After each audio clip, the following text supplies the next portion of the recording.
Hello everyone.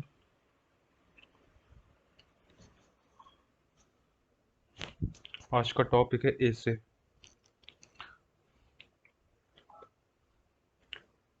एसे क्या है? Topic है आज का एसे। चलो शुरू करते हैं। व्हाट इज एसे? एसे क्या है? फिर टाइप, इसके टाइप्स कितने होते हैं? फिर इसको लिखते कैसे? एसे में तीन चीजें हैं ये। बेसिकली एसे क्या है, टाइप्स कितने हैं, हाउ टू राइट। एसे क्या है? यह एक विधा है। हिंदी में बोले तो यह एक विधा है। इंग्लिश में इसे टाइप ऑफ जेनर बोलते हैं। जेनर मीन्स, आपने देखा होगा कि फिल्मों में लिखा रहता है जेनर स्काई फाई है, या रोमांटिक है, या मिस्ट्रियस है। तो जो उसका तरीका बताता है, स्टाइल, वही है जेनर या विधा। हिंदी में से विधा बोलते हैं। तो ए से एक विधा है, लेखन शैली की एक विधा है। नेक्स्ट, टाइप में आते हैं। कितने टाइप होते हैं? चार। पहला विचारात्मक प्रधान, दूसरा है वर्णन प्रधान, तीसरा है कथात्मक प्रधान, चौथा है कल्पना प्रधान। ऐसे विचारात्मक प्रधान निबंधों में जनरली विचार लिखे जाते हैं कि आप उस टॉपिक के बारे में क्या सोचते हैं, उसके बारे में आप क्या सोचते हैं वो वहां पर बताना है आपको टॉप ऐसे में। वर्णन प्रधान में जो टॉपिक दिया है उसके बारे में वर्णन करते जाना है, बताते जाना है, बोलते जाना है। वही वर्णन प्रधान निबंध हो जाते हैं। कथात्मक कथात्मक भी ऐसे ही है कि आप उसके बारे में जितना कुछ जानते हैं स्टोरी की तरह लिखते जाएं, लिखते जाएं। कथात्मक प्रधान हो। नेक्स्ट आते हैं कल्पना प्रधान निबंध। कल्पना प्रधान या फिलोसफिकल ऐसे, यही ऐसे काफी टफ माने जाते हैं लिखने में, और ये अमूर्त किस्म के होते हैं। इनमें सोच समझकर, बहुत सारे फिलोसफर थिंकर्स का उदाहरण देकर, उनकी अच्छी बातों को शामिल करके ऐसे लिखा जाता है। विचार प्रधान निबंधों में भी ऐसे ही सोच समझकर अपने विचार रखे जाते हैं। और बहुत सारी जो फेमस पर्सन है, सुप्रीम कोर्ट के डिसीजन वगैरह, इनको भी विचारात्मक प्रधान निबंधों में डाला जाता है। इम्पोर्टेंट दो टाइप के ही निबंध हैं, ये विचारात्मक प्रधान निबंध और कल्पना प्रधान निबंध। यही दोनों टाइप के निबंध इम्पोर्टेंट हैं। अब चलो देखते हैं लिखते कैसे हैं। हाउ टू राइट ऐसे, एन ऐसे। नेक्स्ट स्लाइड में देखते हैं। हाउ टू राइट ऐसे लिखना भी एक अपने आप में आर्ट है, कला है। क्योंकि अच्छा ऐसे वही लिख सकता है जिसको सब्जेक्ट के बारे में अच्छी जानकारी हो, जो भी टॉपिक आपने चुना है उसके बारे में अच्छी जानकारी हो। तो सबसे पहले लिखने के लिए हम देखते हैं कि टॉपिक सही हो। जो टॉपिक हमने चूज किया है वो सही टॉपिक चुनना चाहिए हमें। क्योंकि एग्जाम में बहुत सारे टॉपिक दिए रहते हैं, और उसमें ऑप्शन में कई सारे ऑप्शन दिए रहेंगे आपको कि पहला ऑप्शन ए, ऑप्शन दो, ऑप्शन, बहुत सारे टॉपिक होंगे। दो तीन तो होते ही है मिनिमम, या हाँ, तो दो तीन तो होते ही हैं। तो उनमें एक सबसे अच्छा आपको टॉपिक चुनना है कि आप किस पर ऐसे लिख सकते हैं। टॉपिक चुनने के बाद आपको चुनने में ये समझ में आ जाएगा कि आप उस पर निबंध लिख सकते हैं या नहीं। तो टॉपिक को समझिए अच्छी तरीके से। फिर उस टॉपिक के बारे में आपको पॉइंट्स गैदर करने हैं। आप उस टॉपिक के बारे में जितने भी बिंदु जानते हैं उन सभी को एक सिनॉप्सिस बना के नोट डाउन कर लेना है। सिनॉप्सिस मीन्स एक तरह का फ्लो चार्ट, या आप, हाँ, फ्लो चार्ट ही है। तो सारे पॉइंट्स गैदर करके सिनॉप्सिस में डाल लेने हैं। और फिर जो ऐसे लिखना है उसको तीन पार्ट में डिवाइड करना है: इंट्रोडक्शन, मेन बॉडी, कंक्लूजन। जो आपने पॉइंट्स गैदर किए हैं उनको इन्हीं तीनों में लिखना है: इंट्रोडक्शन में, मेन बॉडी में, कंक्लूजन में। फिर उसको लिखने के बाद एक बार रिव्यू मारना है। ऐसे को रिव्यू मारेंगे ताकि देखेंगे कि कहीं कोई मैंने कुछ छोड़ तो नहीं दिया, या कोई गलती तो नहीं की। ऐसे ही ऐसे लिखना है। तो चलिए और डीप में समझते हैं कि ऐसे को ऐसे लिखने के लिए और क्या क्या ध्यान में रखना चाहिए। जाहिर सी बात है, अगर ए से कॉन्क्रीट लिखा हुआ है, सॉलिड ए से, तो कैसे लिखना है देखते हैं। अगर हम ऐसे में कोट्स या उद्धरण, कोट किसी भी चीज, किसी भी टॉपिक से रिलेटेड जो भी हमारे पास कोट हैं, उनको हम कोट कर दें ऐसे में, उद्धरण है ऐसे में डाल दें, तो जाहिर सी बात है ऐसे में एक तरह की जान आ जाती है।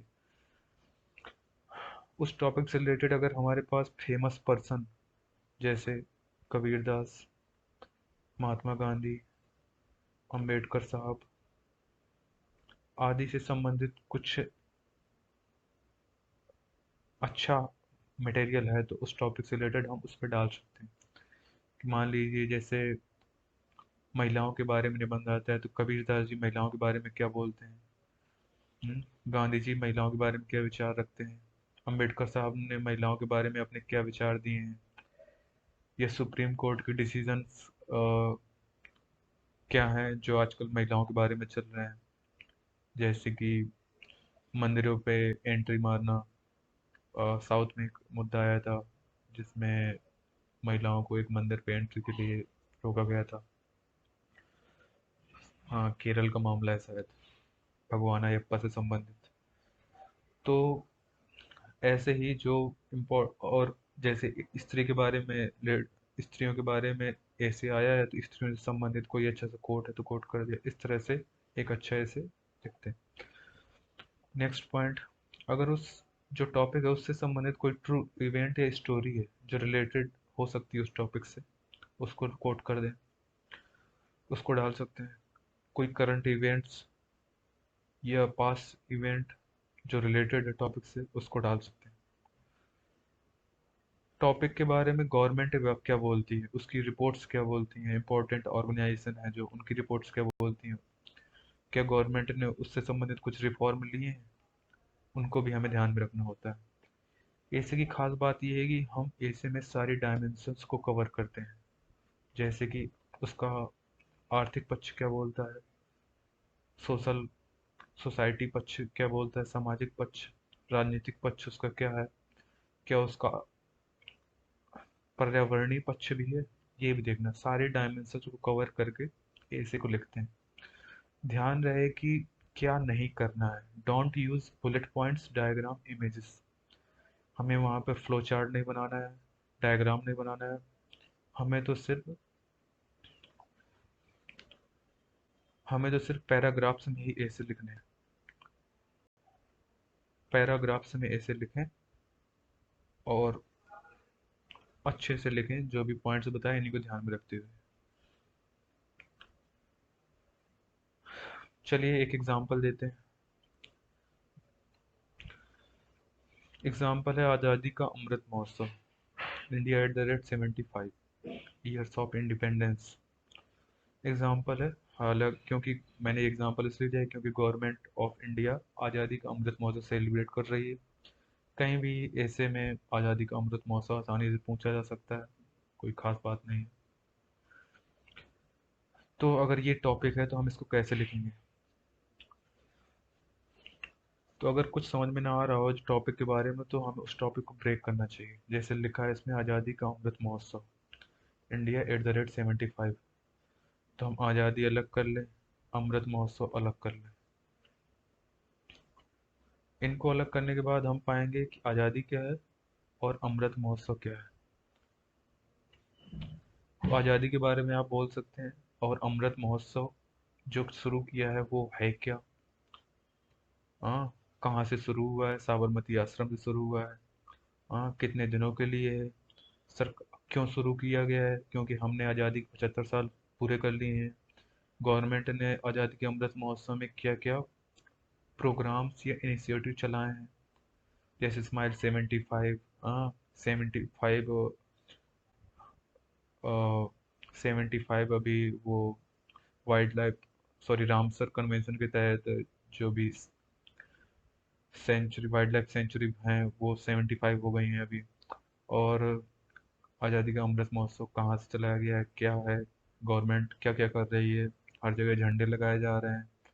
National flag code of conduct में संशोधन किया गया है, बहुत सारी चीज़ें। अब देखते हैं कि जैसे आज़ादी का अमृत महोत्सव हम मना रहे हैं, तो क्या कर रहे हैं आखिरकार। आज़ादी आज़ादी का अमृत महोत्सव मना रहे हैं, तो आज़ादी जो है, इस आज़ादी में हमने किया क्या क्या है।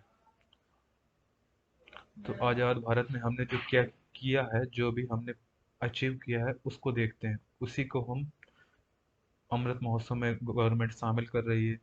आज़ादी को पाने के लिए हमारे स्वतंत्रता सेनानियों ने जो जो मेहनत की थी, उसको गवर्नमेंट प्रचार कर रही है। आप जगह जगह देखेंगे मेट्रो पे बोर्ड लगे हुए हैं कि महात्मा गांधी ने असहयोग कब शुरू किया, सविनय अवज्ञा कब शुरू किया, भारत छोड़ो कब शुरू किया, सुभाष चंद्र बोस जी ने क्या किया। इस तरह के तो आज़ाद भारत में जो हमने किया है और जो हमें पाना है, उसको भी आज़ादी के अमृत महोत्सव में शामिल करें, क्योंकि महोत्सव तो आज़ादी का ही हो रहा है। तो आज़ाद भारत में जो हमने क्या क्या किया है हमारी सरकार ने, achievement in science and technology, विज्ञान एवं तकनीक क्षेत्र में क्या क्या अचीव किया है हमने, आर्थिक क्षेत्र में क्या अचीव किया है, सम पॉलिटी राजनीतिक क्षेत्र में, जियोग्राफी में क्या क्या अचीव किया है हमने। बहुत सारे देश टूट जाते हैं, जबकि आज़ादी के बाद हमारा देश टूटा नहीं है। हाँ, सोसाइटी में क्या क्या चल रहा है, हमने सोसाइटी को कितना स्ट्रांग बनाया है, महिलाओं को कितने अधिकार दिए हैं, एलजीबीटीक्यू को कितने अधिकार दिए हैं, अंतर्राष्ट्रीय स्तर पर अचीवमेंट क्या है हमारी, जीडीपी क्या है। और इसके साथ साथ जो प्रॉब्लम्स है, जो छोटी छोटी प्रॉब्लम है, जैसे मॉब लिंचिंग, हाँ, और कभी कभी सांप्रदायिक दंगे हो जाते हैं, इस तरह की प्रॉब्लम जो कि अभी सॉल्व नहीं हुई है, इसको भी हम इसमें शामिल करेंगे। फिर हम कंक्लूजन लिखेंगे। अगर हम कंक्लूजन लिखेंगे, अच्छा सा कोई कंक्लूजन डालें। अगर हम पूरे एसे में जो भी हमने पूरा एसे लिखा है, इस पे कोट कोई लिखें, उद्धरण, तो और अच्छा एसे हो जाएगा। जाहिर सी बात, हमने देखा कि एग्जाम्पल में आज़ादी का अमृत महोत्सव के एसे कैसे लिखना है। तो चलिए, फिर मिलते हैं। Thank you.